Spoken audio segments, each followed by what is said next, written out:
The night sky was calm, yet beneath the surface of calm, a storm was brewing. Deep in orbit around Earth, the Orion Array picked up a transmission unlike any recorded before. The signal was not random. It pulsed with intelligence, with a haunting urgency that made every scientist in the room shiver.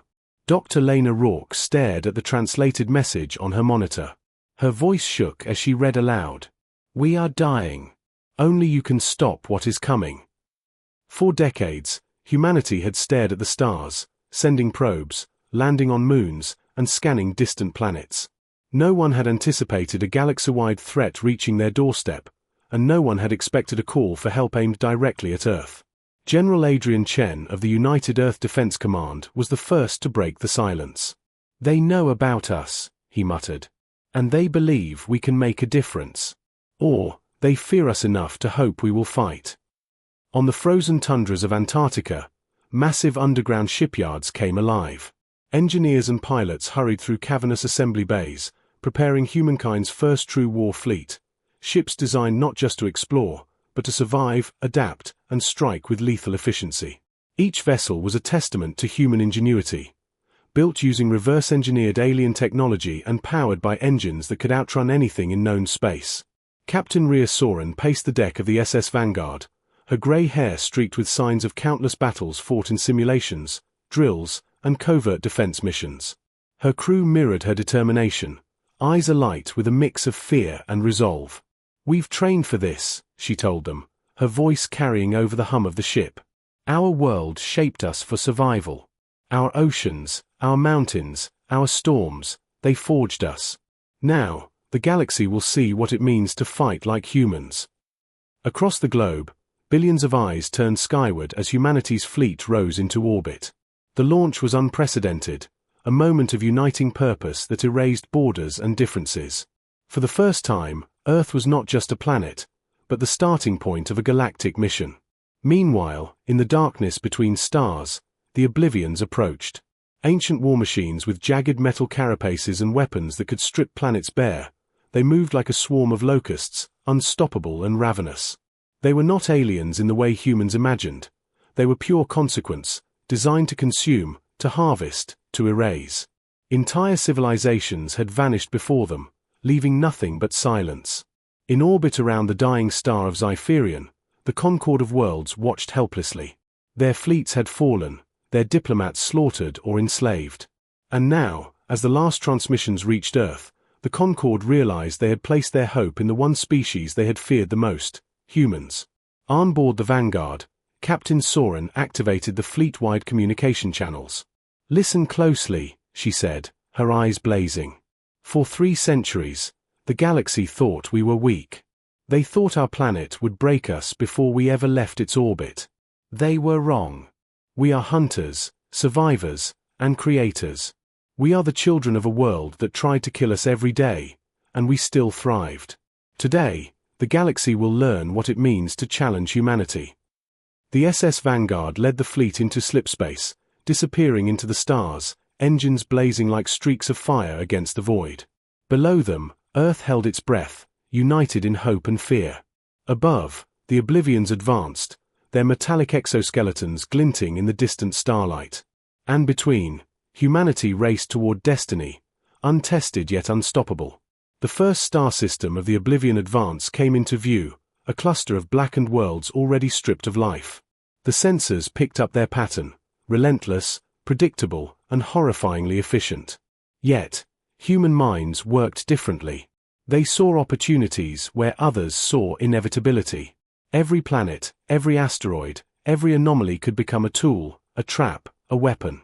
Humanity's advantage was their creativity, the ability to improvise, to innovate, to adapt. Rhea Soren's hands danced across the console. Tactical maps updated in real time, calculations projected into the void. The fleet was small compared to the Oblivion horde, but humans did not fight with numbers. They fought with cunning, with audacity, and with the refusal to accept defeat. "Prepare for initial engagement," Soren ordered. "Target their forward skirmishers. Use the asteroid belt to mask our approach. Remember, adapt, survive, strike." The crew obeyed, hearts racing.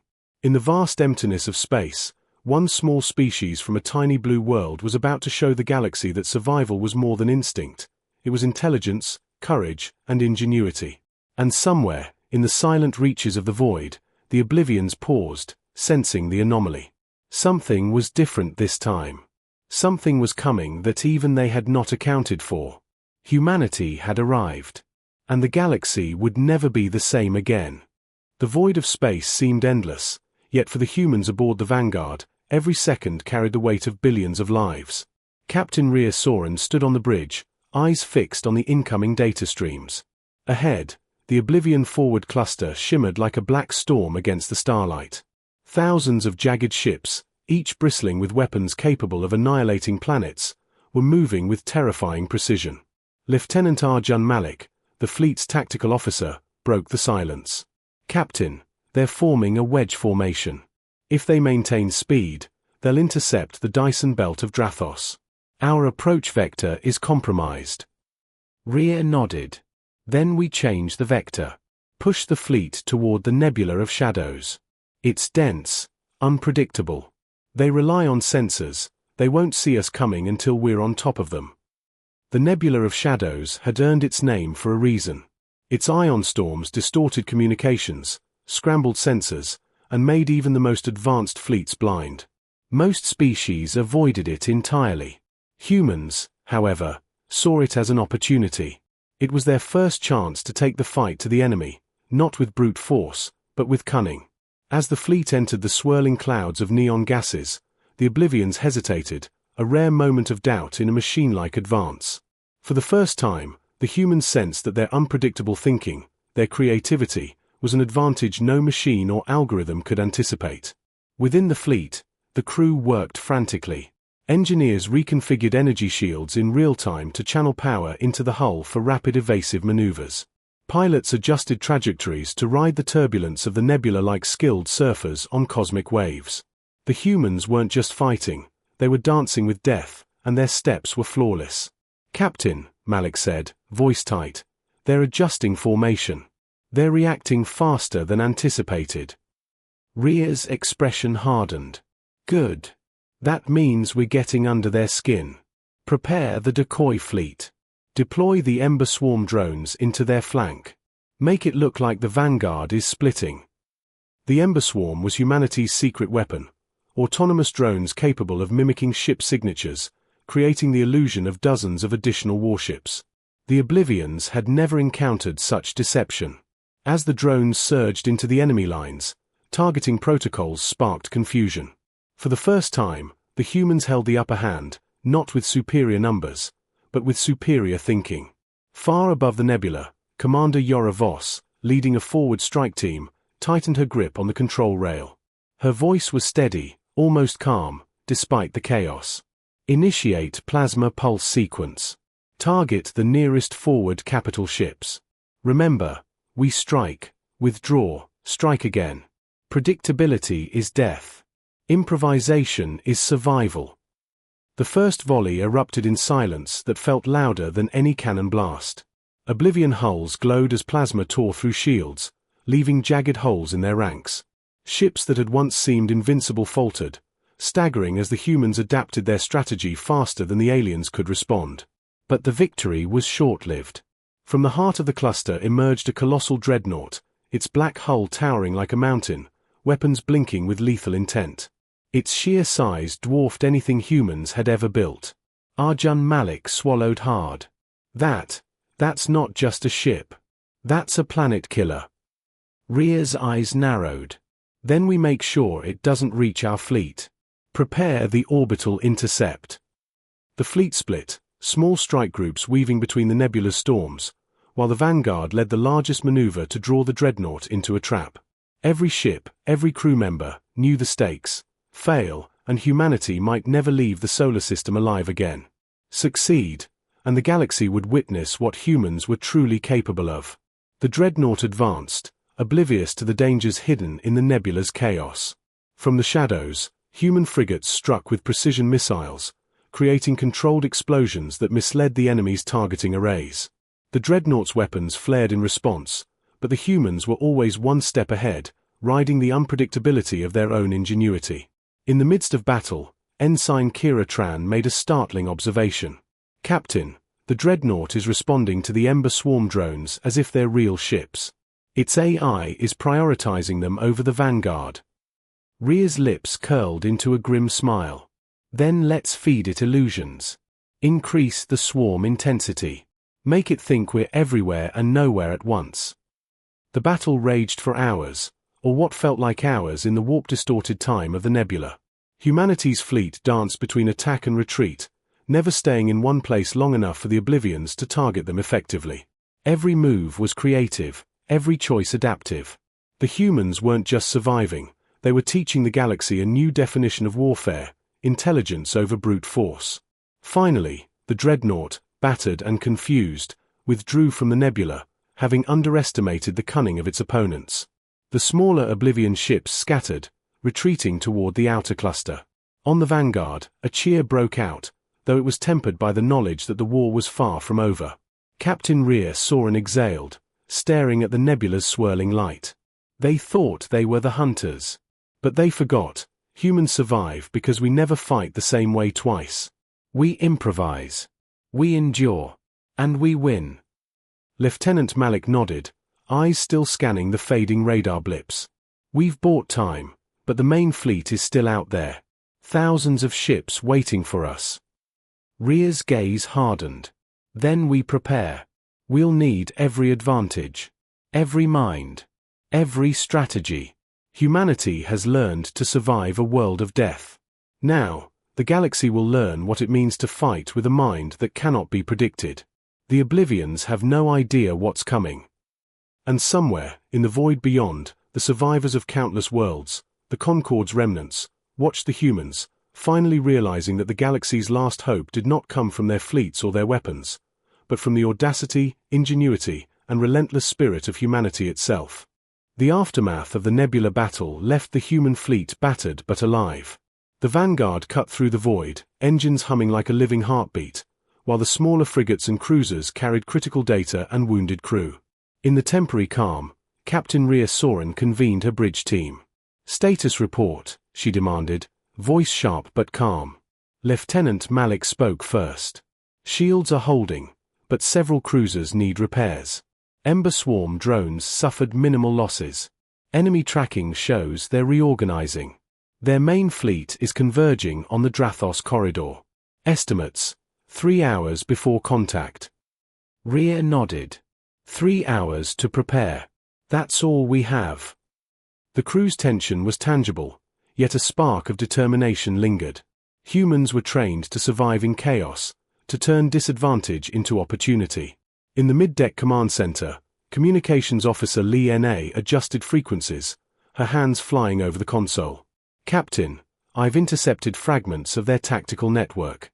They're trying to anticipate us, but there's a pattern in their logic. They predict linear responses.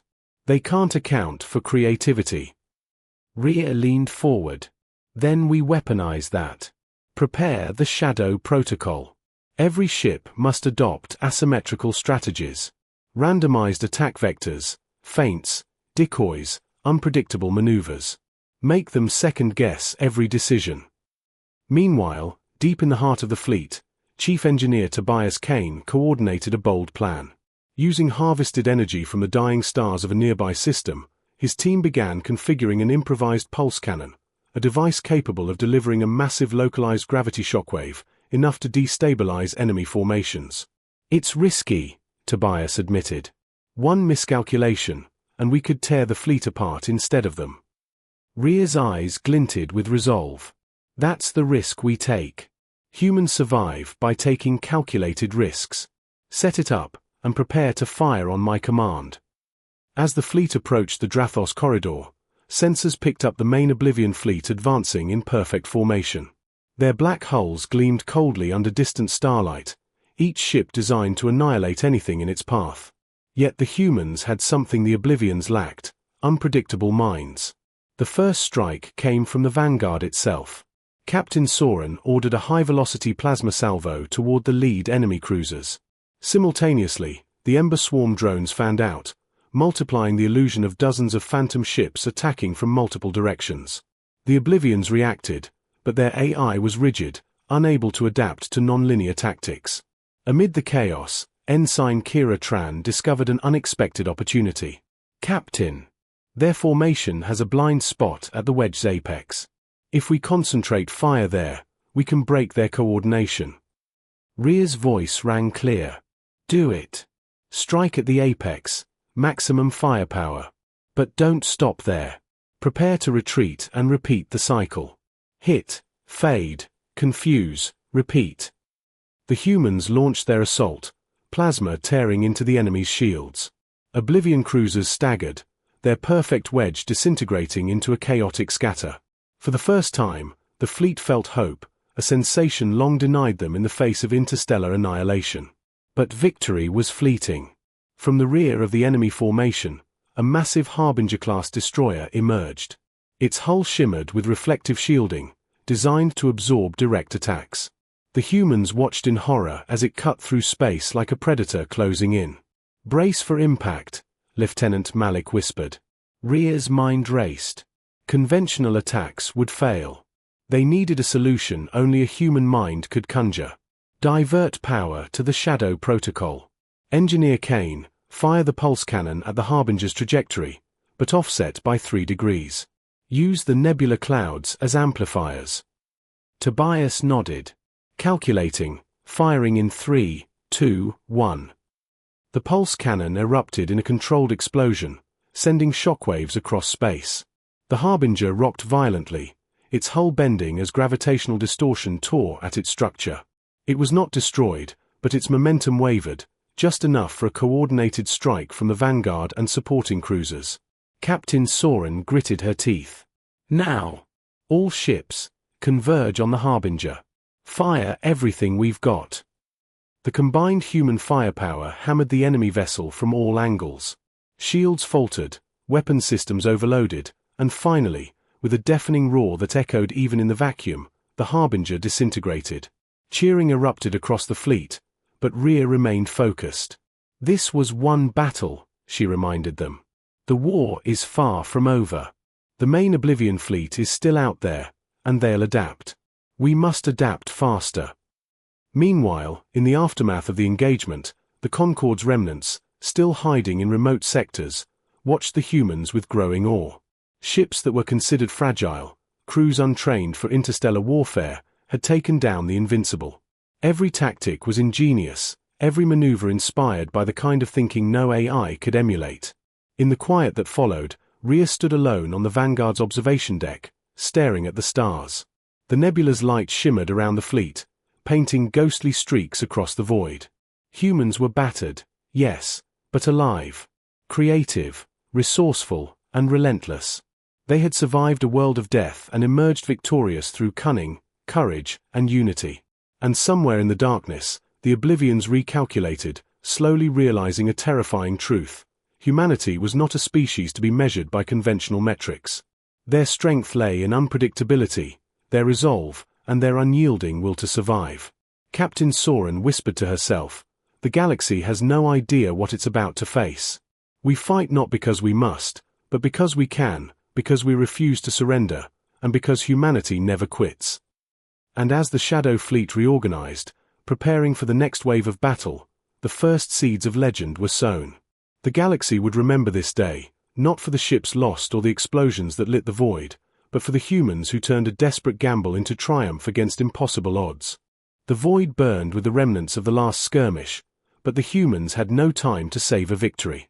Captain Rhea Soren stood on the bridge of the Vanguard, staring at the expanding cluster of Oblivion ships on her sensors. The enemy was not only regrouping, they were adapting. Their movements had shifted from rigid formations to unpredictable feints, designed to lure the human fleet into traps. "We underestimated them," Lieutenant Malik admitted, his jaw tight. "They've learned from our previous attacks. They're compensating for the asymmetry. If we're not careful, we'll be cornered in the Drathos corridor." Rhea's hands clenched the edge of the command console. Humans thrived in chaos, she reminded herself. Chaos was not a threat, it was a canvas for creativity. "Then we paint a new picture," she said, voice sharp and unwavering. Prepare the mirror tactics protocol. Each ship must act independently, feigning retreats, splitting forces, and striking simultaneously from unexpected angles. We turn their confidence into confusion. Deep in the engineering bay, Tobias Kane oversaw another bold experiment. Using the gravimetric pulse cannon as a template, he designed miniaturized versions that could be deployed across multiple ships. Each device was capable of creating microsingularities, brief pockets of spatial distortion that could disable enemy vessels without destroying them. "Captain, these are unstable," Tobias warned. "If misaligned, they could implode the ship that fires them." Rhea's eyes gleamed. "Humans survive by embracing the impossible. Deploy them. Make every shot count." The human fleet advanced toward the Oblivion Horde, a shadowy mass stretching farther than any sensor could map. The first microsingularity detonated near the enemy flank. Oblivion cruisers were hurled off course, their precise coordination faltering. Then another, and another, each pulse exploiting gaps in their adaptive AI. Ensign Kira Tran, stationed at the tactical array, watched the enemy scatter. "They're losing cohesion. We can force them into the nebula cluster ahead." Rhea's lips curved in a small, grim smile. "Do it. All ships, converge on the cluster. Use the environment to our advantage. Remember, humans thrive where others falter." As the fleet weaved through the dense, ion-charged nebula, sensors flickered and crackled. Communication lines distorted. Oblivion ships were slowed, their weapons less effective in the turbulent space. Humans exploited the hazard, dodging asteroids, plasma storms, and gravity eddies while striking at the enemy with pinpoint precision. But then, a signal flashed across Rhea's console. A massive Oblivion dreadnought, larger than any vessel previously encountered, emerged from the haze. Its hull shimmered like obsidian, and a single beam cannon, the width of the Vanguard itself, began charging.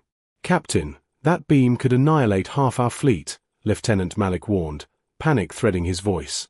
Rhea's mind raced. Conventional firepower would be useless. Only ingenuity could save them. Redirect all microsingularities to converge on the dreadnought's path.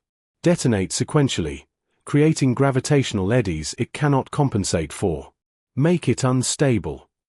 Tobias's team responded immediately, microsingularities arcing through space like tiny comets.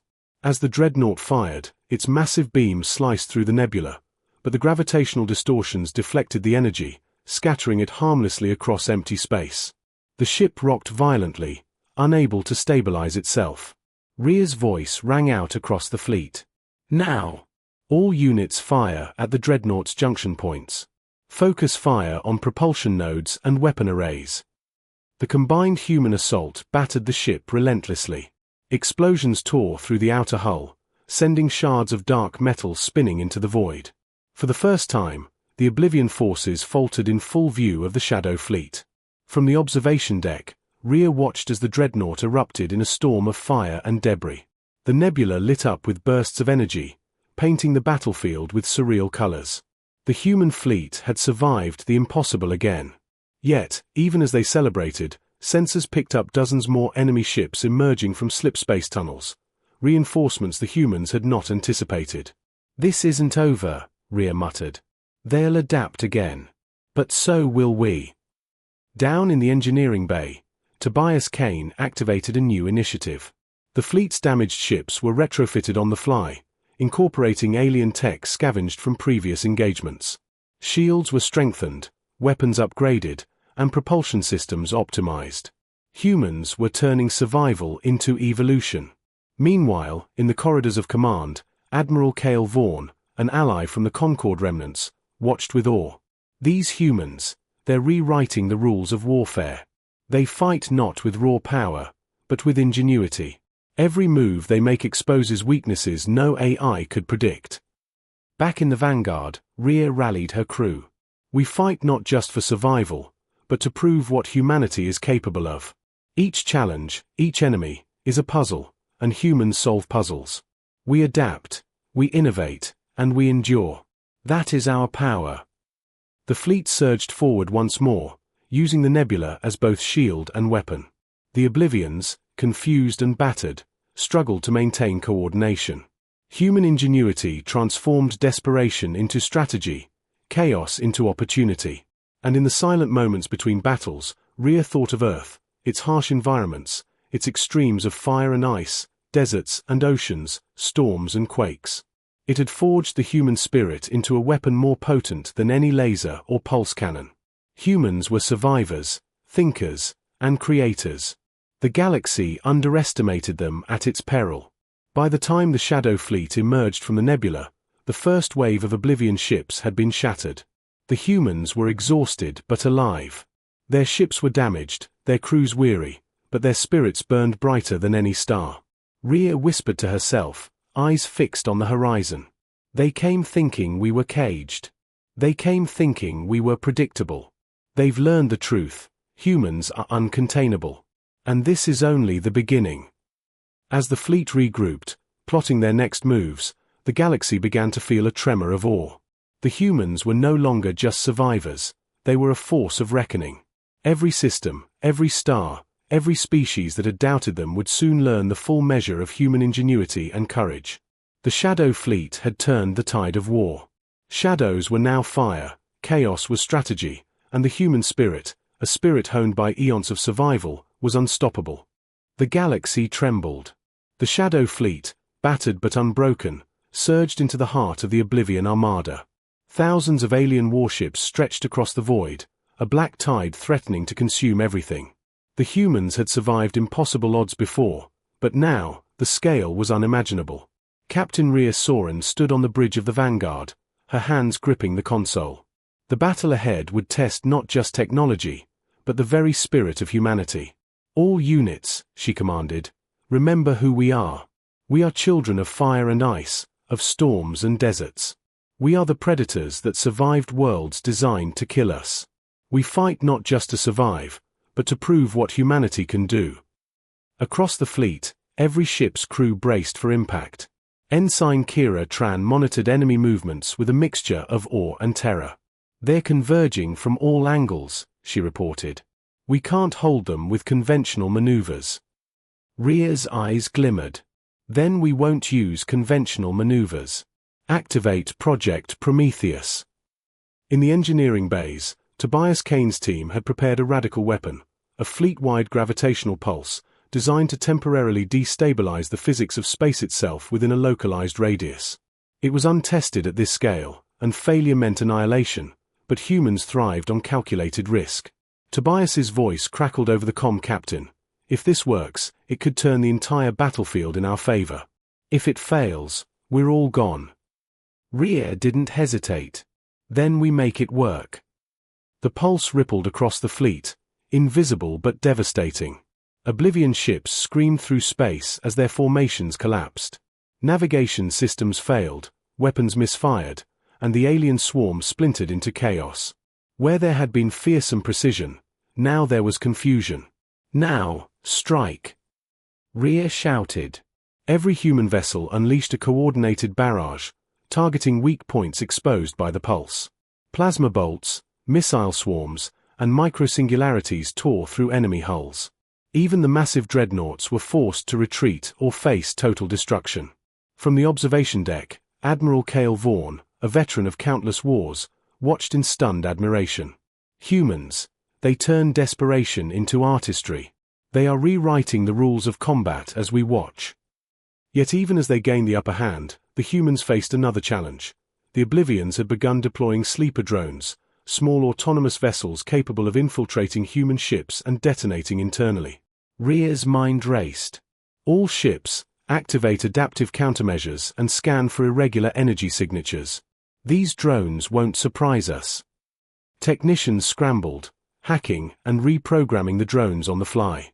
In moments, the human fleet had turned the enemy's own weapons against them, redirecting drones to implode within the swarming Oblivion mass. Each success fueled determination. Each setback sparked innovation.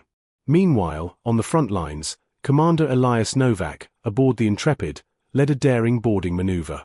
His mission: infiltrate an Oblivion command vessel and disable the central AI controlling the fleet. With a team of elite soldiers, Novak maneuvered through hull breaches, plasma storms, and swarms of alien defenders. "Remember," he whispered to his team, "we are the species that survives the impossible. Every obstacle is a puzzle. Solve it, and we advance." By the time they reached the core, Novak and his squad unleashed a coordinated EMP surge, crippling the alien command network. The Oblivion ships, now cut off from centralized coordination, floundered like predators whose senses had been blunted. Back in the vanguard, Rhea watched the battlefield transform. The tide had turned decisively. Every system, every crew member, push forward. The Oblivion Armada is falling.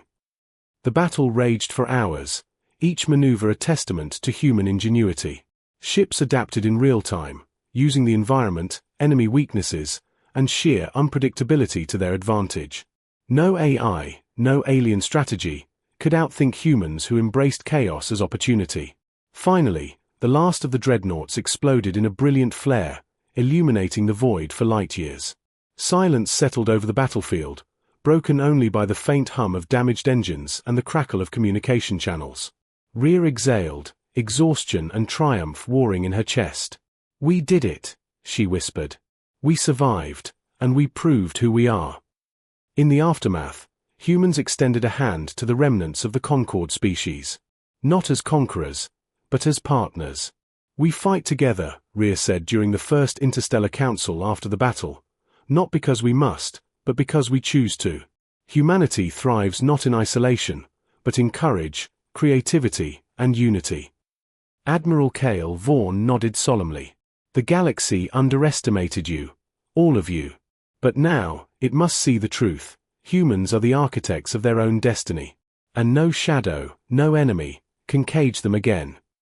On Earth, celebrations erupted across continents. Humanity had emerged from the stars' shadows not only as survivors but as legends. From the young engineer recalibrating a ship in orbit to the seasoned pilot navigating treacherous combat zones, every human had played a part in the story of ascendance. Rhea Soren, standing atop the Vanguard's deck overlooking the endless void, knew the battle had changed everything. Humanity was no longer confined, no longer underestimated. They had faced annihilation, chaos, and impossible odds, and prevailed. They had become a force the galaxy could neither ignore nor contain. And somewhere in the silent expanse of space, beyond the remnants of the Oblivion Armada, new eyes watched. Aliens who had doubted humans now reconsidered every assumption. Some with fear, some with respect, some with a glimmer of hope. Humanity had announced its arrival, not as a minor species in a caged system, but as the uncontainable force that would shape the future of the galaxy. Rhea whispered, eyes reflecting the stars. "We came from a world of death and struggle, but we became more. We are humans. We endure. We create. We fight. And the universe will never be the same." The stars themselves seemed to pulse in response, a cosmic acknowledgement that a new era had begun. The Shadow Fleet had emerged victorious, yes, but more than that, humanity had ascended.